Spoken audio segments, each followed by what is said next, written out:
What's up, Jeep and Overland community? I'm bored and I'm waiting for parts, so I thought maybe a good time to do a walk around. This is my 03 TJ. At least it started off as a TJ.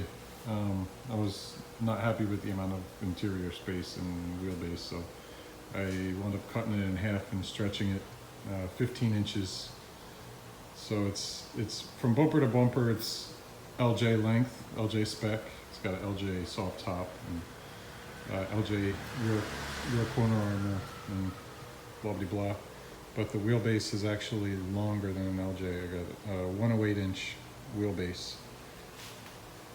I'll just walk around.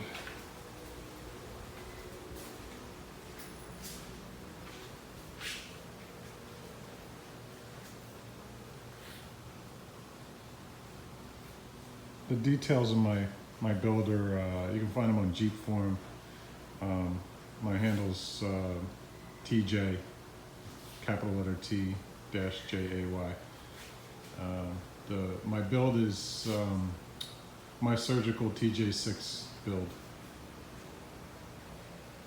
So it's got 4-inch Curry suspension, Curry everything, Curry control arms, Curry springs, Curry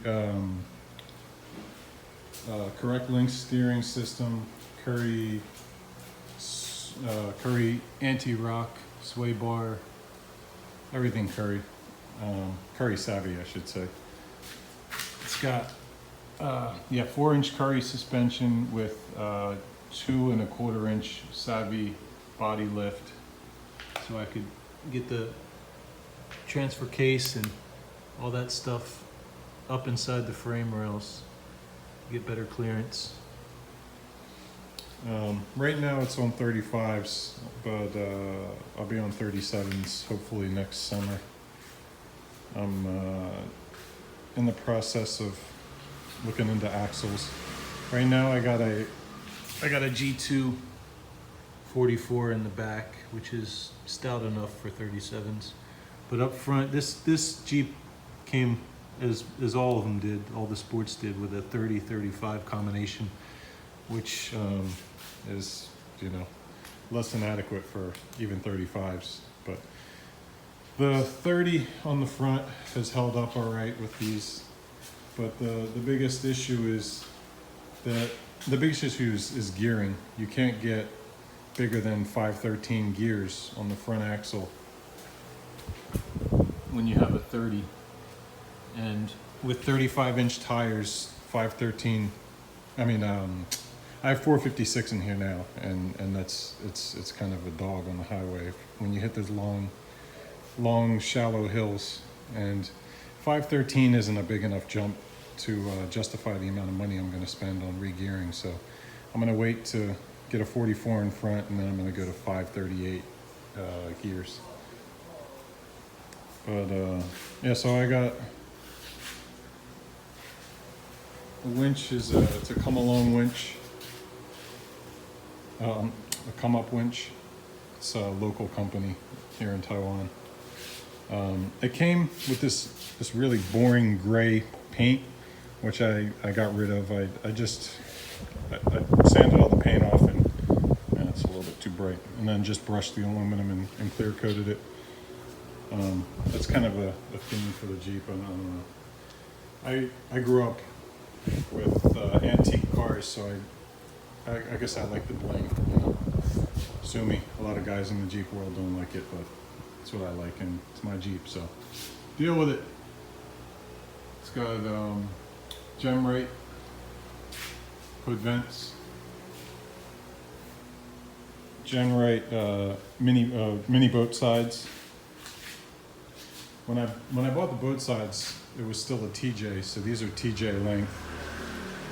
And so I cut the body and extended everything 15 inches, and I had to build the back end of the rocker for the boat side. I built it out of an extra piece of corner armor I had. This corner armor is from Savvy. And we got a Rockman tailgate. This thing's pretty pretty useful, really functional. It's got a built-in toolbox. You keep all your trail tools in here. When you go wheeling, you can put your wrenches and sockets and, you know, straps and all that kind of stuff you can put in there. I got a full cage by Poison Spider. I added a third brake light up there. It's from I got it on eBay. It's actually made for razors. It fits perfect, and it's exactly what I was looking for. Fits the theme of the Jeep. So Gen Right aluminum tire carrier, which when I switched to that, I literally shed 150 pounds off the back of the Jeep. I actually had to change the springs when I added the winch on the front and lost the Smitty built bumper I had on the back. I had to change the springs because it got everything out of whack. That's how much weight I shed off the back of the Jeep.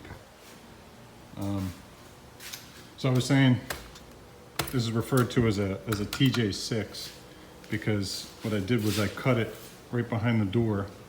I have another video on YouTube. If you look through my videos, I explain it. But I cut behind the door and moved everything back 15 inches. And then I moved the back seat because my goal was to get more cargo space. That was the main goal, but I wanted some more leg room too. So I moved the seat forward so the back seat brackets mount where the front ones used to, up there. These are the original rear seat bracket mounts. And so I built these brackets here to catch, cheesy music. I built these brackets to catch the front mounts. It's nice and sturdy. You can see that one over there. It's 3/16 inch plate steel. And so now, if you drive a TJ, you're familiar with the problem of when you flip your seat forward and you have fountain sodas in the cup holders, it crushes them. Now, I actually have space, so I don't crush my cups anymore. That's a welcome advantage of having a TJ-6. And this is the other advantage, all the space back here. It's cavernous. Amazing amount of space. And here, I built some speaker boxes because the audio in these things is not great. These are 8-inch subbed boxes. They're not as thumping as your standard, legit 8-inch subwoofer with a real amp, but they do all right. I can hear them and I can feel them, and they're out of the way. So, and when I go wheeling, a lot of times we go through deep water, so I can just pull the back seat out if I need to. If I know I'm going on a deep water trip, I'll just pull the back seat and I don't have to worry about anything. And I got a double DIN head unit. Got that a few years ago. I'm pretty happy with that. What else?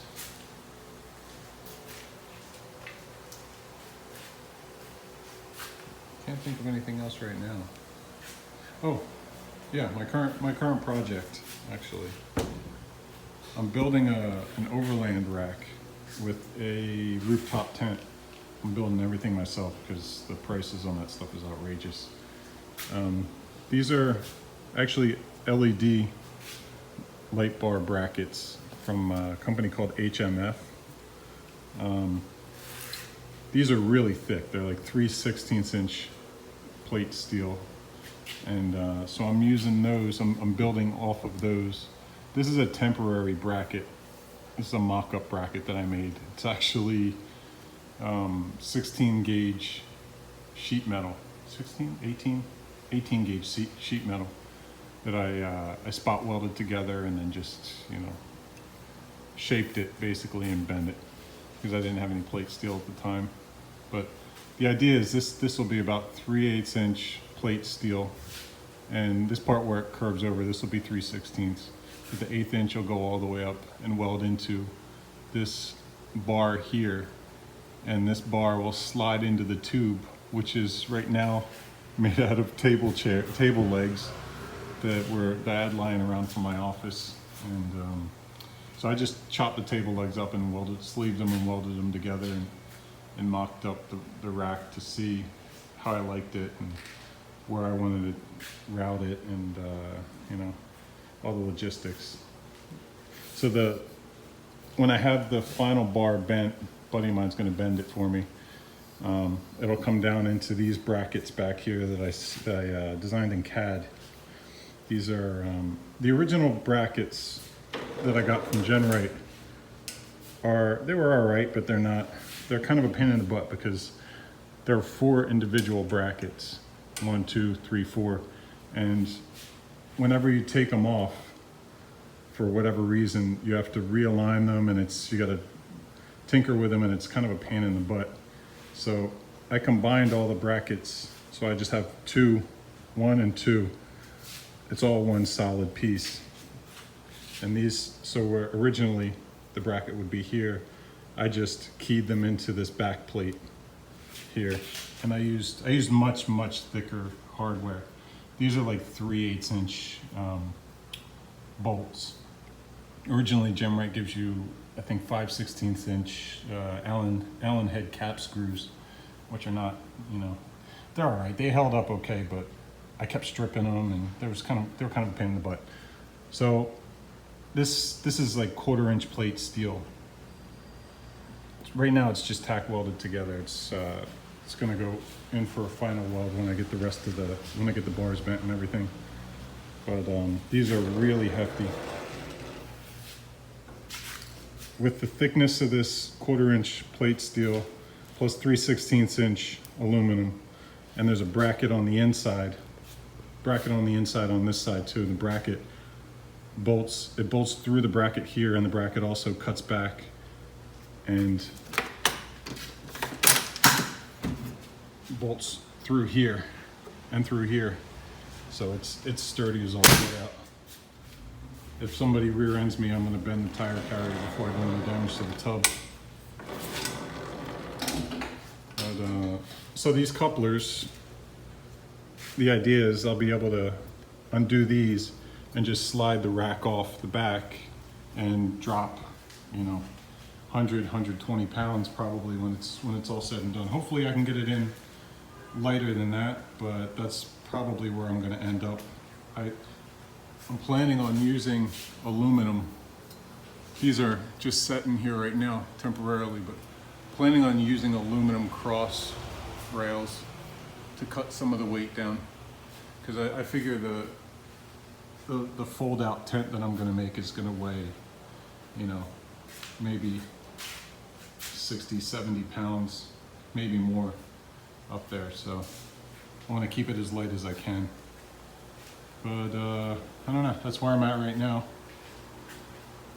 I'll keep you guys up to date. I'll try to, at least. It's been a while since I made one of these videos. But this is my Jeep. I'm out.